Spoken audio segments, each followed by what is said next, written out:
नमस्कार, राजस्थान समाचार में आपका स्वागत है। पेश है राजस्थान की खास खबरें।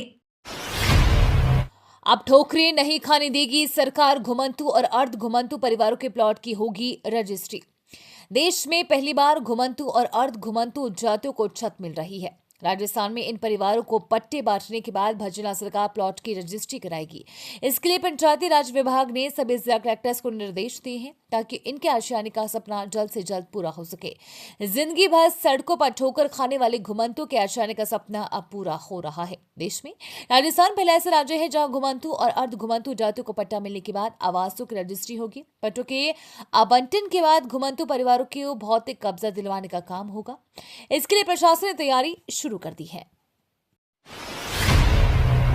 जयपुर में होगा 32 देशों के उद्योगपतियों का महाकुंभ। राजस्थान की राजधानी जयपुर में आज सोमवार से 32 देशों के उद्योगपतियों का 3 दिवसीय महाकुंभ शुरू होगा। राजस्थान के विकास के लिए सूबे की भजला सरकार की ओर से आयोजित किए जा रहे rising Rajasthan global investment summit 2024 के लिए यहां 32 देशों के उद्योगपति आएंगे। इनमें 17 देश पार्टनर कंट्री होंगे। भजना सरकार के इस मेगा इवेंट का उद्घाटन प्रधानमंत्री नरेंद्र मोदी करेंगे।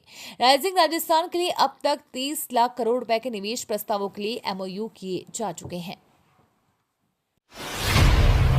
20 दिन से सड़कों पर डटे हैं, अब बनाएंगे नई रणनीति। राजस्थान के जलौर जिला मुख्यालय पर चल रहा किसान आंदोलन दिन प्रतिदिन मजबूत होता जा रहा है। जवाई बांध से पानी की मांग को लेकर जलौर जिले के हजारों किसान 20 दिन से पड़ाव डाले हुए बैठे हैं।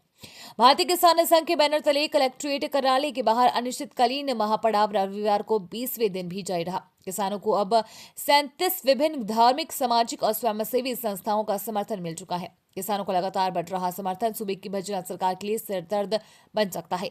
किसानों की मांग है कि जवाई नदी को पुनर्जीवित किया जाए और जवाई बांध के पानी में जलौर जिले के किसानों का हक तय किया जाए। जैविक खेती में उत्कृष्ट कार्य करने वाले किसान होंगे पुरस्कृत। जिले में प्रगतिशील किसानों को जैविक खेती के क्षेत्र में उत्कृष्ट कार्य करने पर 1 लाख पुरस्कार दिया जाएगा। कृषि विभाग की ओर से की गई इस पहल के तहत जैविक खेती करने वाले किसान 31 दिसंबर तक ऑफलाइन आवेदन कर सकते हैं। जैविक खेती में फसल पर रासायनिक खाद, कीटनाशक आदि उत्पादों का उपयोग नहीं कर प्राकृतिक रूप से मिलने वाली गोबर, गोमूत्र आदि से तैयार जैविक खाद, केंचुआ खाद, खनिज आदान समेत अन्य प्रयोग कर फसल उत्पादन करने वाले किसानों को प्रेरित किया जाएगा। जालौर में आज से 9 दिसंबर को होगा राजस्थान युवा महोत्सव। जालौर में आज ब्लॉक स्तरीय राजस्थान युवा महोत्सव 2024 का आयोजन किया जाएगा। इस महोत्सव का उद्देश्य युवा प्रतिभाओं को मंच प्रदान करना है और विभिन्न सांस्कृतिक, कलात्मक और शैक्षिक प्रतियोगिताओं के माध्यम से उनके कौशल को उजागर करना है। ये आयोजन जिला शिक्षा और प्रशिक्षण संस्थान में होगा और यहाँ पर कई श्रेणियों में प्रतियोगिताएं आयोजित की जाएंगी। खाद्य सुरक्षा योजना के लाभार्थी जांच में ले सकेंगे अपनी पात्रता, फर्जीवाड़ा करने वालों पर गिरेगी गाज। राष्ट्रीय खाद्य सुरक्षा योजना के तहत मिलने वाले लाभ के लिए अपात्र व्यक्तियों को स्वेच्छा से अपना नाम हटवाने के लिए प्रेरित करने हेतु गिव अप अभियान चलाया जा रहा है। जिला रसद अधिकारी नम्रता ने बताया कि इस अभियान के तहत आयकर दाता, चौपहिया वाहन धारक, सरकारी कर्मचारी या अन्य आर्थिक रूप से सक्षम व्यक्ति 31 जनवरी 2025 तक योजना से अपना नाम हटा सकते हैं। इसके लिए निर्धारित फॉर्म जिले की सभी उचित मूल्य दुकानों पर उपलब्ध है। 13 दिसंबर को यहां होने जा रहा है राज्य स्तरीय किसान सम्मेलन। राजस्थान के अजमेर जिले के कायड़ विश्राम स्थली में 13 दिसंबर को राज्य स्तरीय किसान सम्मेलन आयोजित किया जा रहा है। ये कार्यक्रम राज्य सरकार के कार्यकाल के 1 साल पूरा होने पर आयोजित किया जा रहा है। इस कार्यक्रम में जिले की प्रत्येक विधानसभा से 1000 किसानों, पशुपालकों व सहकारिता से जुड़े सभी किसानों को लाने का लक्ष्य निर्धारित किया गया है। राज्य स्तरीय कार्यक्रम में मुख्यमंत्री, केंद्रीय कृषि राज्य मंत्री भागीरथ चौधरी और राज्य सरकार के मंत्री शामिल होंगे। समिट से पूर्व सीआईआई की मीटिंग में शामिल हुए सीएम। इन्वेस्टमेंट समिट से एक दिन पहले रविवार को जयपुर में देश विदेश के कई बड़े उद्योगपति पहुंच गए। इनमें से ज्यादातर उद्योगपति कॉन्फेडरेशन ऑफ इंडियन इंडस्ट्री की नेशनल काउंसिल की मीटिंग में शामिल हुए। शहर के 5 सितारा होटल में आयोजित बैठक में औद्योगिक डेवलपमेंट के ब्लूप्रिंट पर बात हुई। कार्यक्रम में सीएम भजला शर्मा भी पहुंचे। सीएम ने कहा कि समिट के जरिए प्रदेश के भविष्य के विकास की मजबूत नींव रखी जा रही है।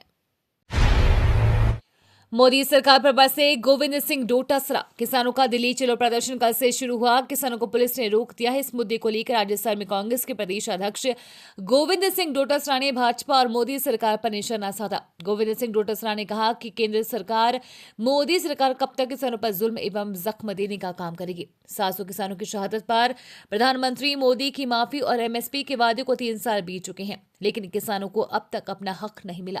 कांग्रेस के प्रदेश अध्यक्ष गोविंद सिंह डोटासरा ने आगे कहा कि किसान दिल्ली आकर प्रधानमंत्री से बात करना चाहते हैं, लेकिन सरकार सीमेंट की दीवारें बनाकर, बैरिकेड्स लगाकर, सड़कों पर कीले बिछाकर और आंसू गैस के गोले दाकर उन्हें रोक रही है। राजस्थान की सभी सड़कें होंगी जाम। किसानों का दिल्ली चलो प्रदर्शन आज से शुरू होगा। किसानों को पुलिस ने रोक दिया है। इस मुद्दे को लेकर राजस्थान में कांग्रेस के प्रदेश अध्यक्ष गोविंद सिंह डोटासरा ने भाजपा और मोदी सरकार पर निशाना साधा। गोविंद सिंह डोटासरा ने कहा कि केंद्र की मोदी सरकार कब तक किसानों पर जुल्म एवं जख्म देने का काम करेगी। 700 किसानों की शहादत पर प्रधानमंत्री मोदी की माफी, एमएसपी के वादे को 3 साल बीत चुके हैं, लेकिन किसानों को अब तक अपना हक नहीं मिला। मुख्य वक्ता के रूप में नेता प्रहलाद गुंजल ने कहा कि जनता की मांग है कि 15 दिसंबर तक नरेश मीणा और उनके साथियों को इंसाफ दिया जाए। वहीं तो 17 दिसंबर से राजस्थान की सड़कों पर युवा वर्ग उतरने को मजबूर हो जाएगा। जोधपुर में 11 फीट ऊंची सरदार पटेल की मूर्ति का अनावरण। केंद्रीय गृह मंत्री अमित शाह रविवार को जोधपुर पहुंचे और इस दौरान उन्होंने सर्किट हाउस के बाहर सरदार वल्लभ भाई पटेल की मूर्ति का अनावरण किया। इसके बाद अमित शाह ने लोगों को संबोधित करते हुए कहा कि मैं जोधपुर आया हूं और इस जोधपुर की वीर भूमि को प्रणाम करता हूं। इस वीर भूमि से महाराणा सांगा, महाराणा प्रताप, वीर दुर्गादास राठौर, पन्नाधाय महारानी पद्मानी जैसे लोगों ने जन्म लिया है। उन्होंने कहा कि केंद्रीय मंत्री गजेंद्र सिंह ने पटेल की जयंती के मौके पर कार्यक्रम शुरू होने से पहले ही मेरे से सरदार वल्लभ भाई पटेल की मूर्ति का उद्घाटन करवा दिया। उसके लिए धन्यवाद देता हूं। झुंझुनू समेत 35 जिलों में खोलेंगे उजाला क्लिनिक। राष्ट्रीय किशोर स्वास्थ्य कार्यक्रम के तहत खोलने वाले उजाला क्लिनिक पर मरीजों को अनेक प्रकार की सुविधा व उपकरण मिलेंगे। उजाला क्लिनिकों पर weight machine, BP machine, stethoscope, thermometer, measuring tape, torch, flash light, Snellen chart, height chart, sanitary napkin, गर्भ निरोधक, आईएफए, एल्पेंडाजोल, पैरासिटामोल और निश्चय किट सहित आवश्यक उपकरण और दवाएं उपलब्ध रहेंगी। किशोरियों के स्वास्थ्य संबंधित रिकॉर्ड संधारित किया जाएगा। राष्ट्रीय किशोर स्वास्थ्य कार्यक्रम के तहत राजस्थान के लिए 35 जिलों में उजाला क्लिनिक संचालित किए गए। पिकनिक मनाने जा रही स्कूली बच्चों की बस पलटी। जिले के 4 भूजा थाना क्षेत्र के देसूरी किनाल में एक स्कूल बस पलट जाने से 3 बच्चों की मौके पर ही मौत हो गई है, जबकि 17 से अधिक बच्चे गंभीर रूप से घायल हो गए हैं। घायलों को एम्बुलेंस की मदद से राजसमंद जिला अस्पताल भेजा गया, जहां उनका इलाज जारी है। जानकारी के अनुसार Mahatma Gandhi English medium school राजचेठी गांव से 65 बच्चे पिकनिक मनाने के लिए रणकपुर और परशुराम महादेव जा रहे थे। सुबह करीब 9 बजे जब स्कूल बस देसूरी की नाल स्थित पंजाबी मोड़ से गुजर रही थी, तभी अचानक बस पलट गई। अशोक गहलोत ने सिंहभजला शर्मा को शुभकामनाएं दी। राजस्थान के पूर्व मुख्यमंत्री अशोक गहलोत ने राइजिंग राजस्थान के लिए प्रदेश की भजनलाल सरकार को शुभकामनाएं दी है। रविवार सुबह जयपुर एयरपोर्ट पर मीडिया से बात करते हुए पूर्व मुख्यमंत्री अशोक गहलोत राजस्थान में होने वाली राइजिंग राजस्थान इन्वेस्टमेंट समिट से जुड़े सवाल पर कहा कि हमारी शुभकामनाएं है ज्यादा से ज्यादा इन्वेस्टमेंट राजस्थान में आए। गहलोत ने कहा कि हर सरकार प्रयास करती है कि देश विदेश से इन्वेस्ट आए। सरकारें खूब प्रयास भी करती है कि एमओयू हो और उसी रूप में निवेश आए, लेकिन अमूमन देखा जाता है कि जनता एमओयू होता है उसका 10 से 12% ही इन्वेस्टमेंट आता है। जयपुर में राहुल गांधी कांग्रेस के सीक्रेट प्रोग्राम से दूर रहेंगे। गहलोत कांग्रेस के पूर्व राष्ट्रीय अध्यक्ष और लोकसभा में नेता प्रतिपक्ष राहुल गांधी एक बार फिर जयपुर आए हैं। आज रविवार 8 दिसंबर को वे दिल्ली से रवाना होकर सुबह 7 बजे जयपुर एयरपोर्ट पहुंचे, जहां पर पूर्व CM Ashok Gehlot, PCC chief Govind Singh Dotasra, नेता प्रतिपक्ष टीकाराम जूली, कांग्रेस विधायक रफीक खान, अमीन कागजी सहित पार्टी के वरिष्ठ नेताओं ने उनका स्वागत किया। जयपुर एयरपोर्ट से राहुल गांधी चोमू क्षेत्र में सामौद के पास स्थित खेड़ापाती बालाजी धाम पहुंचेंगे, जहां कांग्रेस का एक ट्रेनिंग कैंप चल रहा है। इस कैंप में अलग अलग राज्यों के चुनिंदा प्रतिनिधि हिस्सा ले रहे हैं।